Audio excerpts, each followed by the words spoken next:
evening. This is Friday, October 17th, 18 days until the 2008 presidential election.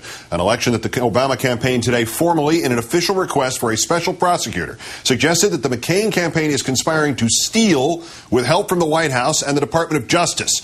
Our fifth story tonight, with the election itself at stake, breaking news that Obama is setting the stage for a dramatic reenactment of the battle over Republican corruption of the DOJ to suppress Democratic voting in 2004 and 2006. Only this time, with this Democrat, the battle now being joined before it's too late. It is unfolding by the hour tonight. First, two top officials at the Justice Department leaked the fact that the DOJ is seeking evidence that Acorn, a network of community groups, might be involved in a coordinated national scam to register fake voters. The background: every election, Acorn uses part-time workers to register new voters. Every election, a handful of workers rip off Acorn by making up voter names. Acorn itself is required by law to submit even the names it knows are fake, and Acorn even flags those names for officials to exclude.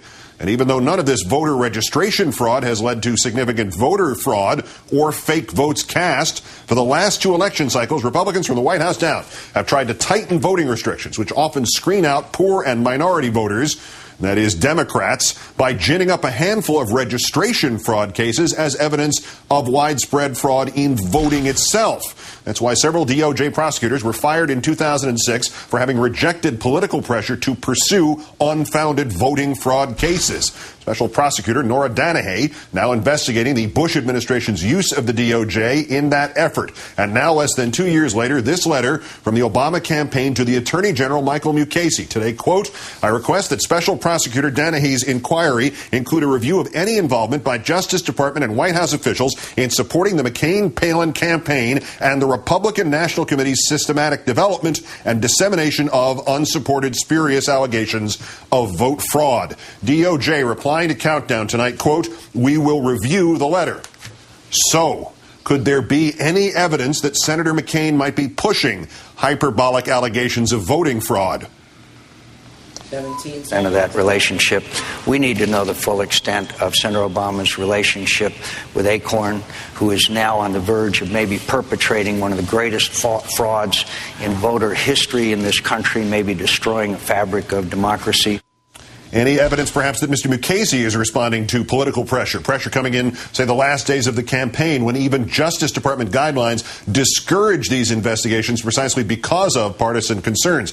September 16th, Assistant House Republican Whip Tom Feeney and 38 others write to Mukasey about Acorn. Last Friday, House Republican Whip Roy Blunt and 5 others write to Mukasey about Acorn. On Tuesday, Republican Senator John Cornyn writes to Mukasey about Acorn. 3 Republicans from the battleground state of Wisconsin write to Mukasey about Acorn. Yesterday, 2 senior DOJ officials revealed the Acorn investigation to the Associated Press. To quote, "They spoke on condition of anonymity because DOJ regulations forbid discussing ongoing investigations, particularly so close to an election."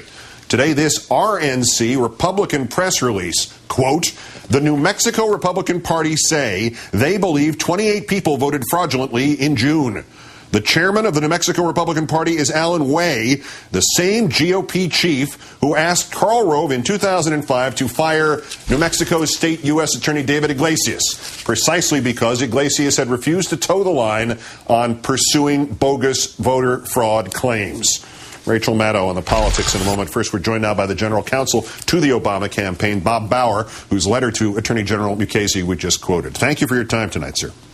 Thank you. Thank you for having me. Have we got this pretty much right here, that you're essentially raising the possibility, asking for a special prosecutor to determine whether the McCain campaign is essentially conspiring with the Republican National Committee and in what would be probably a pretty crucial illegal part with official government elements at the White House, at the Justice Department, to create this phony appearance of widespread voting fraud that lends itself to crackdowns that wind up only suppressing Democratic votes? You do have it right. You have it exactly right. And I think it's important, Keith, if I could, to put it within the broader context of the kind of negative, unprecedentedly vicious and negative campaign that the McCain-Palin campaign is currently running.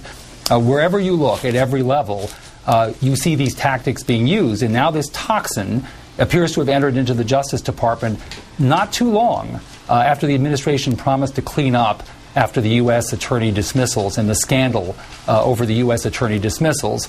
So what we're seeing here is, I'm afraid to say, evidence that on another level, yet again, along with the robocalls, along with the negative ads, along with all of these activities, these viciously negative activities, we now have legal tactics that are being used of a similarly vicious nature, and they threaten to poison the Department of Justice and the impartial administration of the law.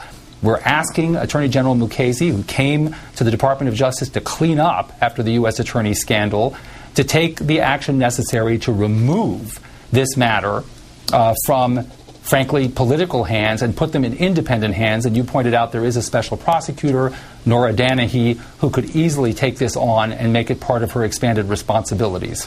Can you, Mr. Bauer, connect the dots for me? Explain why and how crackdowns on voting fraud would reduce Democratic votes disproportionately to Republican votes. Well, there's an attempt here at all phases of this campaign to smear, and this is a smear on voters. It's an attempt to discourage people from voting, to drive them away from the polls. And there's a variety of ways that voters are discouraged and voters are subject to these smears. And as I said, you have to see it as all part of a piece.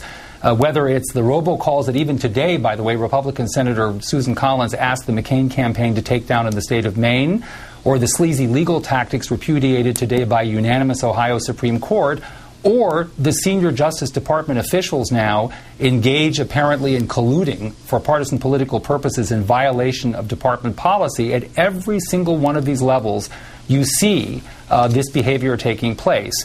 And so I think now with the report of these officials who, you point out, knew that what they were doing was wrong, told the reporters that what they were doing violated departmental policy, it's time for Mukasey, Attorney General Mukasey, to do what other Republicans of good conscience and independents have done, which is to repudiate this negativity and start to entrusting government to responsible people, and politics, quite frankly, kept out of it.